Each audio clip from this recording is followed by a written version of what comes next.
Oh.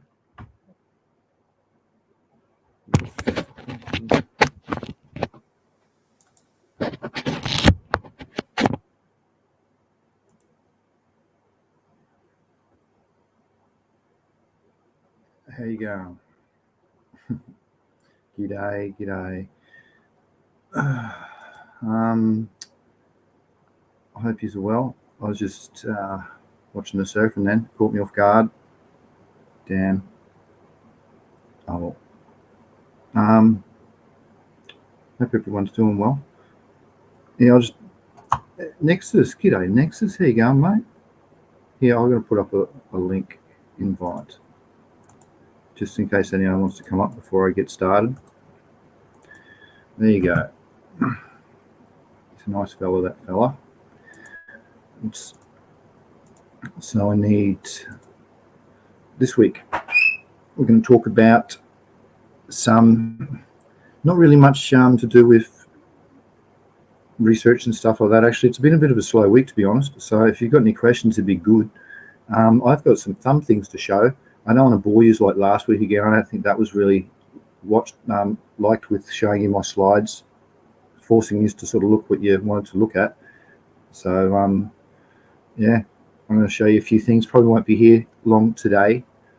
The surfing's on too. I don't know if you like surfing, but I really do. And it's the finals day on its over in Tahiti, and it's really good. It's really big. They get running the women's at the moment, so but still.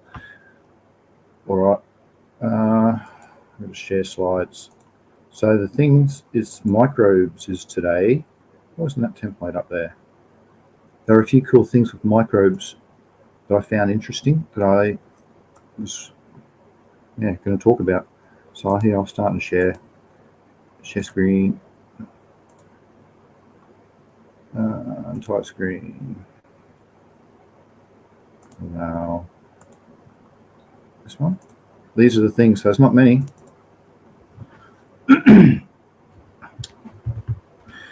this come up in one of my slides, and I thought, well, I've got to use it because I got to show this and share it because I use this stuff. So this is Azospirillum. It's one of the AZOs who are nitrogen fixing bacteria. They're one of the non-symbiotic ones. So you can use them with any plant where things like rhizobium, they're specific and they're symbiotic.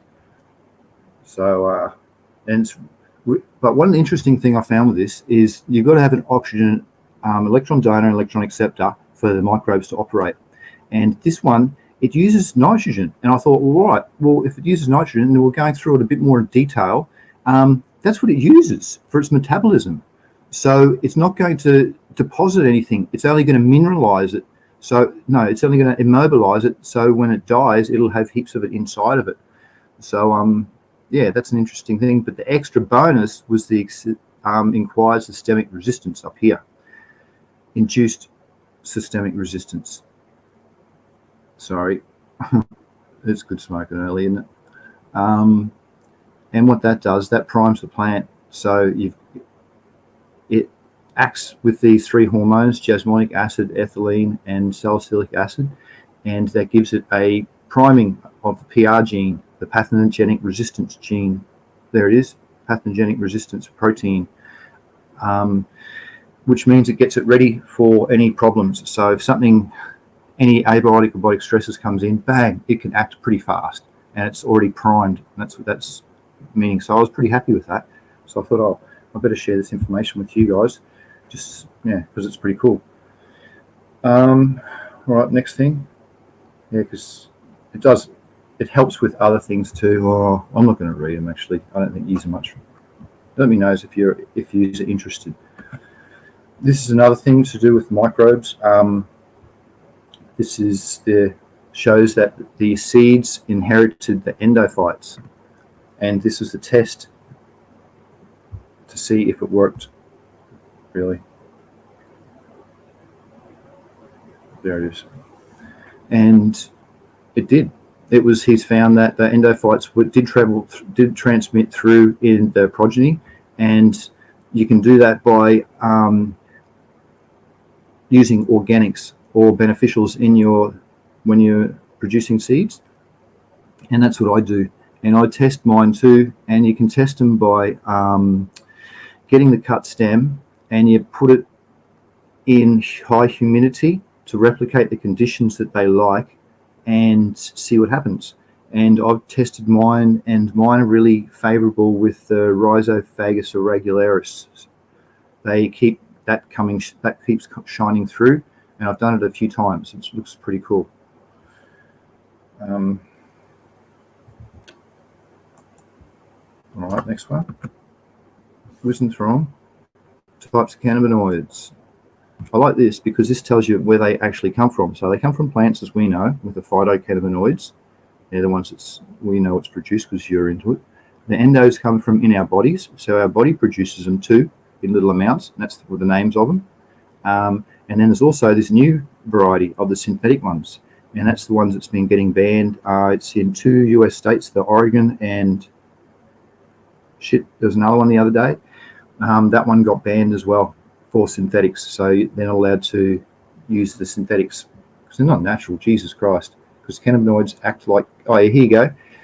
This is pretty good too. Good way to describe on how the receptors unlock them. Cannabinoids act like keys. Also cannabinoids, terpenes and stuff too. Anything that is a receptor that is looking to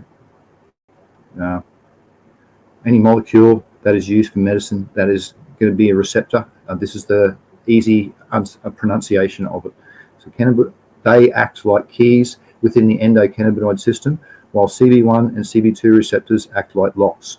Every time the key fits the lock opens and an effect is produced in the body. So for the CB1 and CB2 there, the THC is very familiar with those receptors. So that would be an example of those. Next.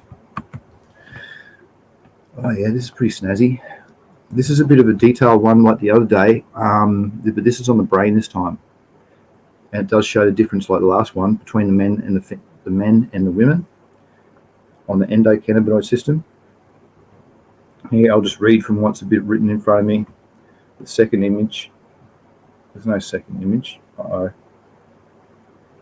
This image is an actual structure of a rodent's brain. And they did this with the sexes, the male and the female. Okay. Sorry to get all. I hope you aren't eating.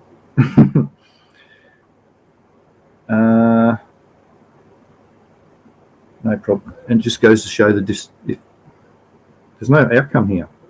It says which will figure out the exact science of cannabis, aka the strains. No problems. You can see which areas act on the different. Like the menstrual system is good for the women, for the pain, for the cannabis to help with that. That wasn't a very good conclusion. Sorry, I've been real busy. I haven't really read through it. It's terrible. 2021, so at least you can see that it's quite regular. The hippocampus, that's the memory bit. I need to work on my hippocampus. This is pretty interesting. The FDA, the Food and Drug Administration in the States, they've approved cannabinoids for medicine in here, as you can, but look at it. Synthetic, and then one plant derived only, the Epilox, which has been around for ages, made from CBD. Isn't that, it just goes to show, that was the point I was trying to make, that it's money driven. This is, unfortunately, there's, regardless of what the health properties are and stuff like that, it's money driven because there's 2 out of how many 50 odd US states have already banned these synthetics. So, yeah, good luck. Stick to the blooming good health, but you can't. It's hard these days. This is pretty funny. Snoop pokes fun at Joe Biden with a Sleepy Joe OG weed strain. Yeah. That's funny. Good on you, Snoop. And this is snazzy. Here's a bit of innovation. People with big outdoor grows, they can use this. This is a spore and pollen detector, and it's designed to pick up real fine airborne particles of things, and it can analyze them and tell you what that is in given time, and it sits here and it's remotely hooked up. So every hour it'll do an analysis and it'll send a message back if there's problems. And it can pick up spores like botrytis and real decent fungal spores. So if you know if they're happening at that time, you can go around and look, because once they go out of their favourable form, once they grow into hyphae and they'll go out of their favourable form, they'll go back into spore form again, and that's when they can be transmitted and picked up. And I just thought that was pretty snazzy. So it's getting real high tech. This is to do with free nitrogen. That's right. This is another process of nitrogen fixation. And that's right. And I brought in the next slide to explain a bit better how it is, because this doesn't go into very much detail on how they do it. They just say it mixes with nitrogen in the air and it's formed nitrogen oxide. And then nitrogen oxide mixes with the water. And that forms nitrates. That's actually how it happens. I should read through this shit. You're laughing. Look how unorganised he is. Well, at least I'm trying. And what that does, so that's how it happens. So that's why you'll see with thunderstorm regions, they've got actually the nitrates that get zapped. Yeah, they react with the water, so it's in the air.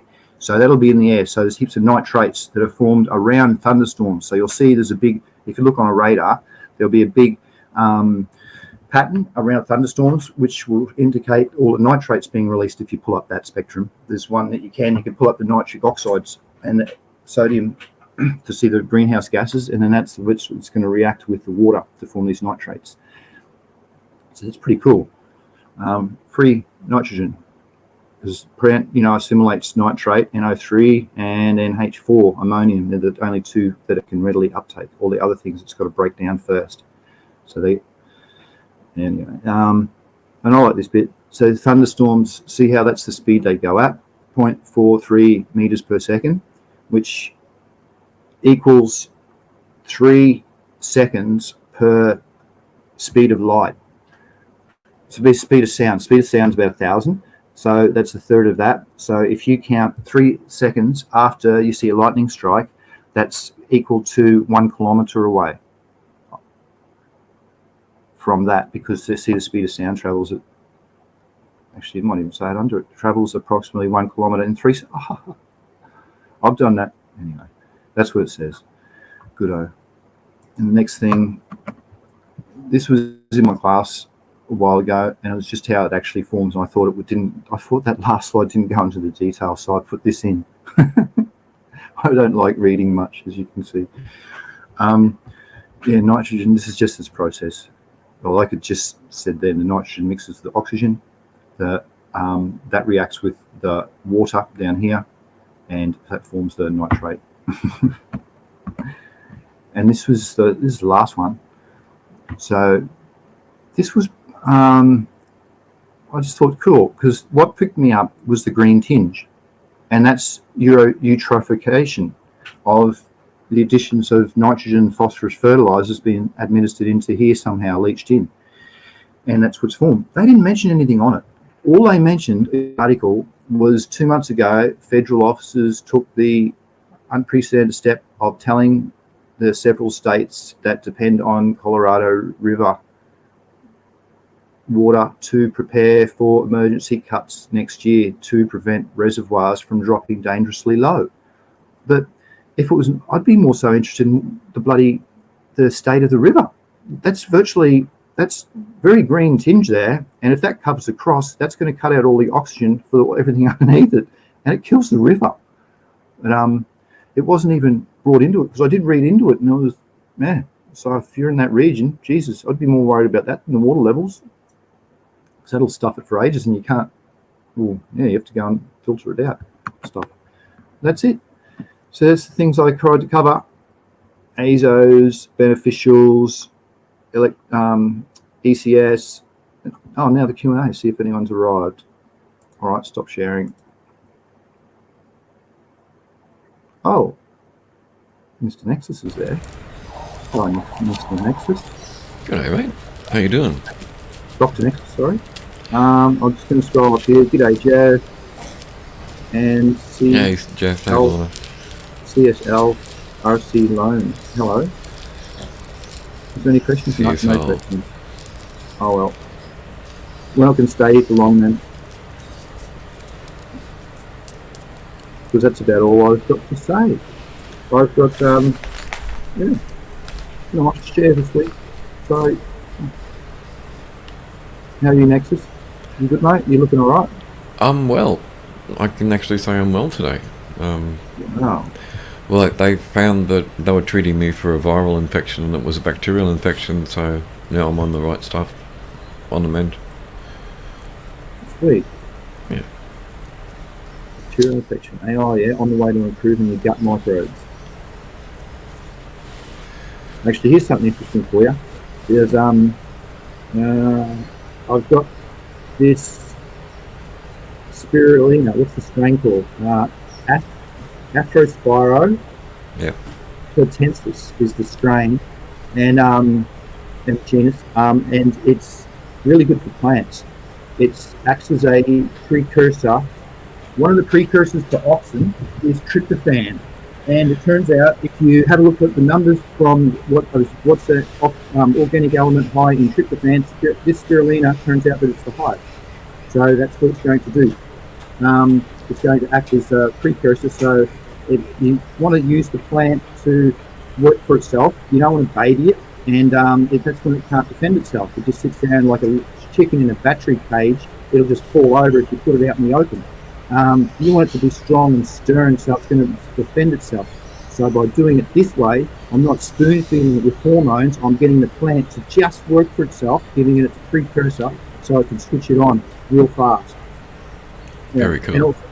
And also this, what spirulina does for the human is that it improves dopamine and serotonin levels. And I was pretty amazed at that, because I wouldn't mind getting a bit of a boost. I wouldn't mind some of that. Yeah, I could use them with some bit more dopamine, a bit more serotonin at times. G'day Buttercups, g'day Jeff, g'day Raymond. Hey. How you all doing? Buddy. Yeah, there's people in the chat. Yeah. Oh, hello. If you've got any questions, guys, please ask, because it's going to end shortly. Sorry, there's not much to talk about today. Yeah, we talk about whatever we want. And with that spirulina, the culture is just powering, because it's they're an autotrophic bacteria, where they means they think for themselves. Phototrophic, so it gets sunlight for its energy. And actually, one time, if you're interested, I've got a really good compound microscope. I can hook that up and we can look at some stuff under it. Yeah, that would be great. I got a little microscope as well that I can hook up. It's a little handheld one, mate. It's got Wi-Fi connects to my phone or my computer, or you can plug it in USB. It's only a cheap one. It does dental about 1,000 times. Oh, nice. Yeah, that's good. Yeah, I've been using mine for I'm doing a research experiment, a long-term one with polyploids at the moment. So I'm dealing with tetrachoids and triploids, and to identify them, a really good morphogenic expression is the size of the stomata and the density. So if you pull it up onto that, a normal plant will have so many, will have like 20 in a square inch, and then if you under say a 15 micron, 10 to 15 micron size, and then the tetrachoid or triploids, they'll have half that or a third of the density. Like you only see maybe 3 or maybe 4 or 5, and their stomata is double the size. They're about 30 micron. They're huge. Sure. So that's a good thing that I'm using that for at the moment. Very handy. Yeah, well, How's the weather down there? It's bloody cold up here. It's pretty chilly in Australia. I heard on the radio that snow was falling to about 1,100 metres today. Okay. Well, it wasn't as bad this morning. It was like 6 degrees this morning, but it's still cold. There's a cool wind blowing. Oh yeah.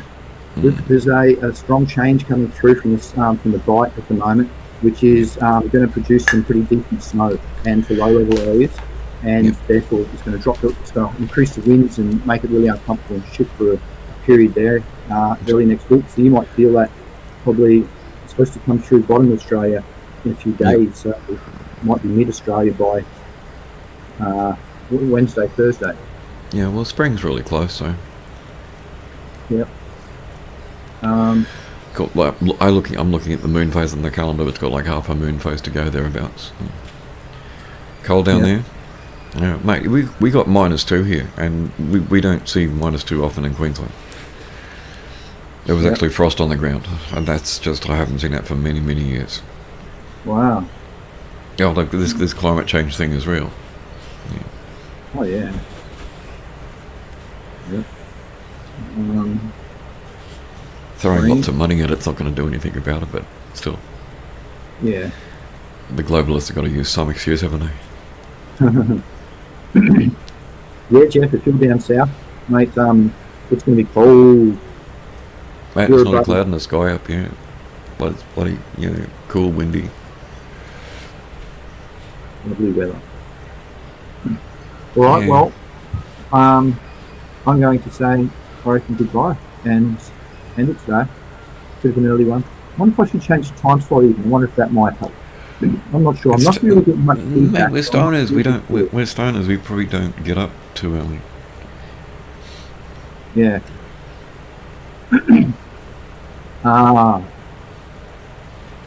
That can be whatever you. Raymond asked an interesting question. What's the CC stand for? I've been asked this a bit, and you can put whatever you want to it. It was given to me many, many, many years ago by one of my mate's dad. Actually, that's about all I want to say. So yeah, you can put whatever you want, mate, to it. Guessing. Cannabis connoisseur. He's got some nice names. Cannabis connoisseur, yes. Yeah, and there's even been a few people that don't like me. I'm sure you can think of the word that they've thrown into that. So that's even been something that's been used. No, I wouldn't think of that. I was thinking, like cannabinoid curator, But yes, that's what I'm on a Surf Coast, Victoria. Oh yeah. Hey, I hope you're watching the Surf Coast. Yeah, man. I don't know how you guys can get in the water down there without a wetsuit. Oh, they'll have to. You have a 3 miller on down there. I wear a Western Queensland when I surf. I love the surfing. Yeah, the water temperature off the Gold Coast at the moment is currently 19 degrees, so the water's warmer than the air. Yeah. And this is why the tourists love coming up here for winter. They go jump in the ocean, they go, shit, the water's warm. Where if they're from down south, they're used to water temperatures of like 12 degrees. Yep. There you go, Skid Spits. Hey, Skid Spits. G'day, mate. How you doing? Yes, very good. Right, it's going to be a short one today, Skid Spits. Short and sweet. Raymond. Yeah. Surfing live's on, the finals are on at Taupu, and the surf's pretty good. But, surf's up. And I don't have anything to talk about. There's no questions. I don't really like talking about me, so there's no real questions. And I've sort of been through the stuff, and I think people got bored from me showing all my slides that I've learnt, there's some pretty good ones actually last week. We're into the micronutrients. So you know how you've got the 19 essential elements. You've got your primaries, which are your CHO, NPK, palmate, sulfur, and then you get into your secondaries, which is your secondaries, your microbes. So that's the bit that we're into, and just seeing which bits are useful for the plant and how to unlock them out of the soil or your substrate, and what's the best forms to use them in. If they react with, for instance, ammonium sulfate reacts with, it's a bit acidic. So if you want to lower the pH, like I did the other day, I want to lower the pH a smidgen, so I just used that, and I needed a bit of a boost with nitrogen as well. So it was really appropriate. And just getting into detail of that sort of stuff. But I don't want to bore you. Right, any questions for next week, please, if you've got some, and I'll see you next week. I appreciate Nexus saying g'day, and thanks everybody in the chat for locking up. Skits, Buttercup. So that was Jeff, Raymond, and Nexus, and CSLRC Lawn. Thank you for turning up, and your efforts is appreciated. I'll speak to you all for the week. Alright, ciao, bye. Happy growing, happy business to you. Anything, Nexus, you want to say goodbye? Yeah, goodbye to everyone. Have a good weekend. Take care, bong on. Stay hydrated.